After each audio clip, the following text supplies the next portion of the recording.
मनु शत्रुपा के 2 पुत्र हुए, प्रियव्रत और उत्तानुपाद। प्रियव्रत और उत्तानुपाद, उत्तानुपाद की 2 पत्नियां थीं। ध्यान से सुनिएगा, बहुत सुंदर प्रसंग है। सुरुचि और सुनीति।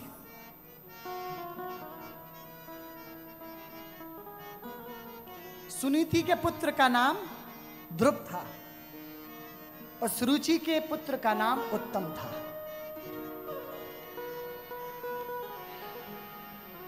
उत्तानुपाद कौन है? जिसकी बुद्धि हमेशा उल्टी चलती है। जिसकी बुद्धि उल्टी चले वही उत्तानुपाद। सुरुचि कौन है? जिसकी उल्टी बुद्धि की इंद्रियां भी उल्टी चले। वासना युक्त इंद्रियों का नाम ही सुरुचि है। सुनीति कौन है? जिसकी इंद्रियां भी सतमार्ग पर चले, वो सुनीति है। जिसकी इंद्रियां नीति के मार्ग पर चले, वह है सुनीति।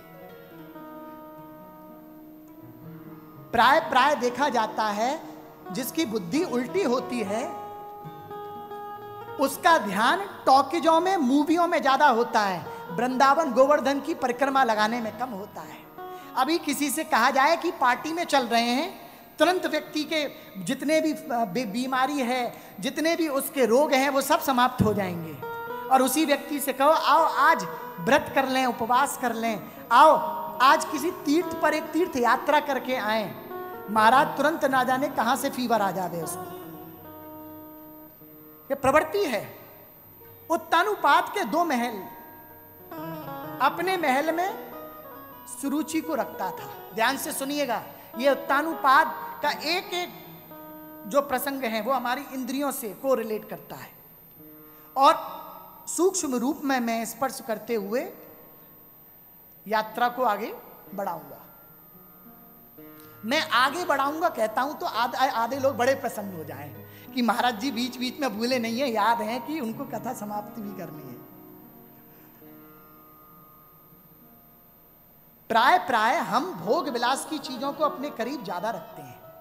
कभी आप आभास करें, उत्तानुपाद ने अपने महल में सुरुचि को स्थान दे रखा था और सुनीति को अपने से दूर महल में। हम सत्कर्मों को अपने जीवन से थोड़ा दूर रखते हैं। महाराज लाखों की बेल्ट है, लाखों का परफ्यूम है, लाखों की शर्ट है, लाखों का पैंट है, लेकिन उसी व्यक्ति से कहा जाए कि दान कर दो तो महाराज दान भी ऐसे करेगा जैसे कि छाती पर कितना बोझ आ रहा है। तो जिसकी बुद्धि विपरीत दिशा में चले वो उत्तानुपाद, और जिसकी उल्टी बुद्धि की, जिसकी इंद्रियां भोग विलासी हो वो सुरुचि, और जिस इंद्रियों का हमेशा मार्ग सत्कर्मी ही हो वो सुनीति। और जिसकी इंद्रियां सत्कर्मी होती है ना, उसको पदार्थ भी प्रसाद रूप में प्राप्त होता है और उस प्रसाद का नाम है ध्रुव। सुनीति के पुत्र का नाम है ध्रुव। और भोगी विलासी जो इंद्रियां होती हैं, ऐसे पदार्थों का नाम होता है उत्तम। ऐसा समझो कि एक हाथ में चरणामृत है और एक हाथ में मदिरा है। तो जो चरणामृत है वो उत्तम स्वरूप है, ध्रुव स्वरूप है, और जो भोगी विलासी पदार्थ हैं, जो हमें नालियों में गिरना सिखाते हैं, जो हमें पतन करना सिखाते हैं, वो उत्तम स्वरूप है। एक दिन श्री ध्रुव जी महाराज के अंदर भाव प्रकट हुआ कि हमेशा अपने पिता की गोदी उत्तम को प्राप्त होती है। मेरे पिता की गोदी, मैं तो बड़ा भाई हूं, सबसे पहले मुझे प्राप्त होनी चाहिए। आज मैं अपने पिता की गोदी पर बैठना चाहता हूं। तो जैसे ही बैठने के लिए अपने महल से दूसरे महल से, जहां पर उत्तम जी महाराज उत्तानुपाद जी के साथ, सुरुचि जी के साथ में रहते थे, वह उत्तानुपाद जी की गोदी में बैठने के लिए श्री ध्रुव जी महाराज सुरुचि जी के महल में चले गए। और जाते ही दूर से पिता को देखा सिंहासन पर बैठा हुआ, भाग करके जैसे ही पिता की गोदी में बैठने वाले थे, तुरंत ही पास में बैठी सुरुचि जी ने हाथ पकड़ करके खींचा और धक्का मार करके नीचे गिरा दिया और बोली, तपसाराध्य पुरुषम तस्मै वानुग्रहेण में गर्वे त्वं समभयात्मानं यदृच्छति नृपासनं।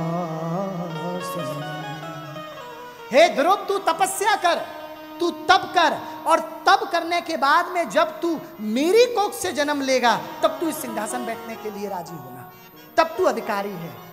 अगले जन्म में जब तू मेरी कोख से जन्म लेगा ना, तब इस सिंहासन पर बैठी हो। और उल्हाना देख करके भगा दिया। रोते हुए अपनी माँ के पास में गए।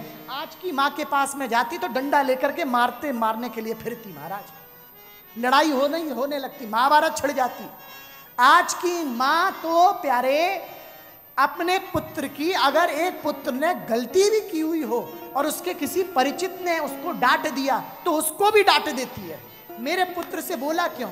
और एक वो समय था जो आप जिस गली में, जिस स्थान पर रहते थे, उस गली के आसपास आपके पुत्र ने अगर कुछ भी गलत किया और आपके पड़ोसी, आपके सामने रहने वाले व्यक्ति ने गलत देख लिया, तो वो ये भी सोचता नहीं था कि उसके माता पिता क्या सोचेंगे, तुरंत एक चपट लगा देता था। आज के समाज में, आज के परिवार में इतनी दूरियां आ गई। आज समाज ही नहीं बटा, आज परिवार भी बट गया।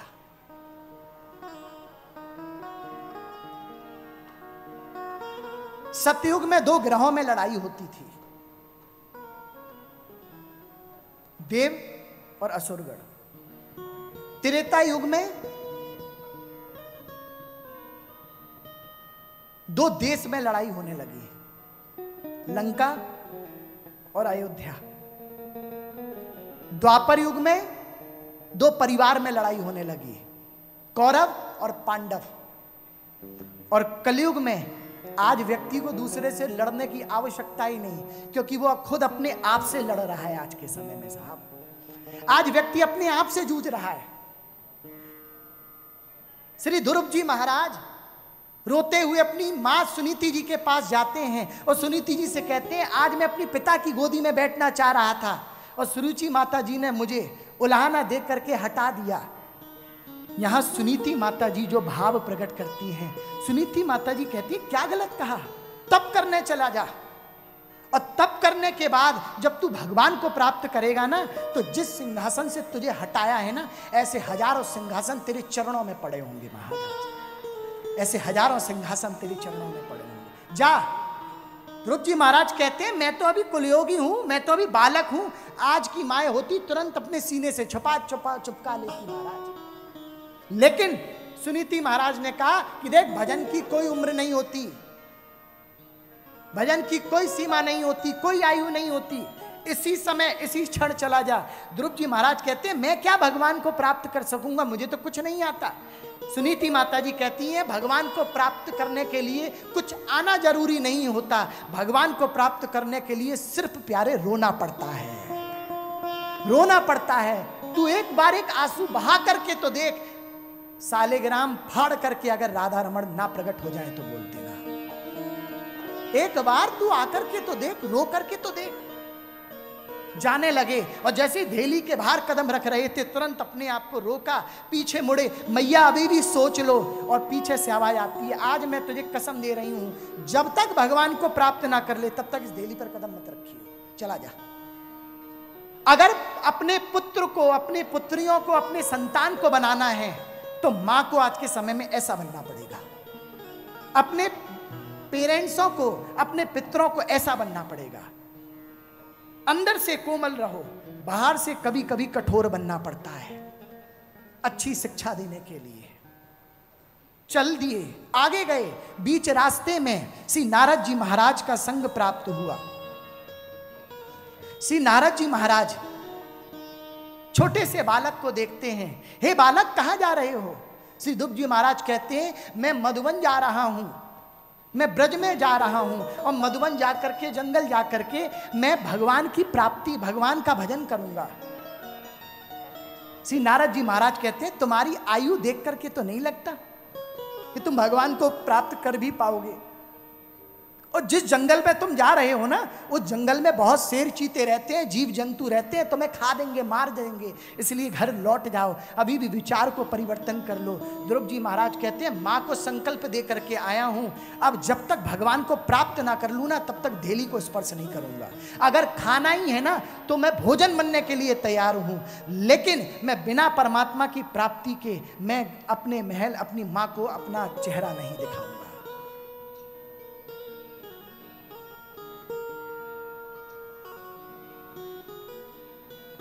मैं नहीं जाऊंगा। श्री नारद जी महाराज श्री ध्रुव जी महाराज के समक्ष भाव प्रकट करते हुए कहते हैं, हे राजन, हे बालक, मैंने तेरी भक्ति को परखा, तेरे अंदर की जो निष्ठा, तेरे अंदर की जो लालसा है, उस लालसा को देख करके आज तुझे आशीर्वाद देने का मन करता है।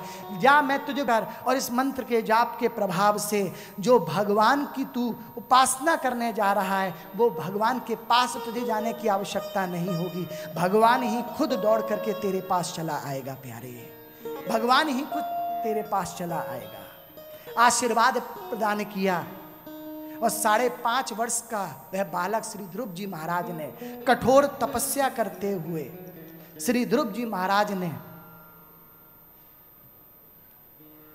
कहते हैं कि 6 महीने में ही भगवान श्री कृष्ण की साक्षात भगवान श्री विष्णु जी की प्राप्ति कर ली।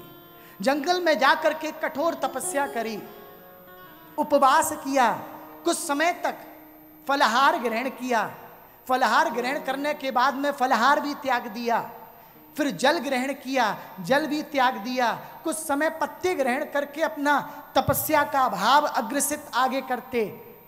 जब पत्ते भी त्याग दिए, जल भी त्याग दिया, फलाहार भी त्याग दिया और अंत में वायु को ग्रहण करने लगे। और वायु को ग्रहण करते हुए श्री ध्रुव जी महाराज उपासना की उस अट्टालिका पर विराजमान हो चुके थे, इतने लीन हो चुके थे कि इस सृष्टि में जितनी भी वायु थी उन्होंने अपने अंदर प्रवेश करा ली। हाहाकार मच गया। इंद्र, जैसे ही इंद्र को मालूम चला कि समस्त सृष्टि से वायु कहाँ चली गई, समस्त सृष्टि से ये बिना ऑक्सीजन की सृष्टि कैसे हो गई, तुरंत देखने पर मालूम चला कि एक छोटा सा बालक भगवान की उपासना कर रहा है और उसने समस्त वायु अपने अंदर ग्रहण कर रखी है। तुरंत महाराज इंद्र अग्निदेव को आदेश देते हैं, अग्निदेव, अग्नि के ऐसे बाण छोड़ो कि ये जितनी तपस्या कर रहा है ये बालक जल के राख हो जाए। अग्निदेव ने बाण छोड़े।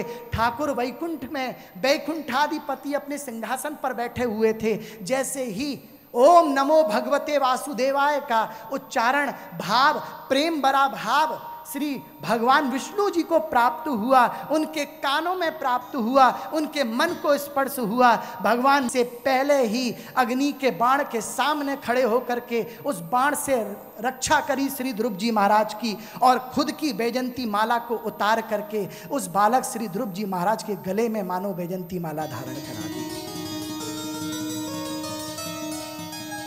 वो यहां श्री ध्रुव जी महाराज को एक टकटकी लगा करके देखते रहे। श्री ध्रुव जी महाराज ने नेत्र नहीं खोले, ध्यान की उस चरण सीमा पर पहुंच चुके थे कि परमात्मा सामने खड़ा हुआ है, लेकिन एक जीवात्मा ध्यान की उस स्थिति में मग्न है। जब कुछ समय बाद उन्होंने दर्शन किया कि ये जब तक मैं लीला नहीं करूंगा, जब तक ध्यान नहीं, अपने नेत्र नहीं खोलेगा, तो प्रभु ने श्री ध्रुव जी महाराज का ध्यान अपनी ओर आकर्षित किया और आकर्षित करने के तदुपरांत श्री ध्रुव जी महाराज ने धीरे धीरे नेत्र खोले और साक्षात भगवान श्री विष्णु जी महाराज का, भगवान श्री हरि का साक्षात दर्शन किया। सुंदर सी स्तुति का ज्ञान प्रदान किया। ठाकुर ने श्री ध्रुव जी महाराज पर कृपा प्रदान करी, कृपा की और श्री ध्रुव जी महाराज को राज्य को भोगने का आदेश दिया। यहाँ श्री ध्रुव जी महाराज राज्य में लौटे। उत्तानुपाद सुरुचि जी ने क्षमा याचना की, भीख मांगी और सिंहासन प्रदान करके उत्तानुपाद जी ने आध्यात्म भजन का मार्ग पर अग्रसित हो गए। श्री ध्रुव जी महाराज ने राज्य आगे भोगा।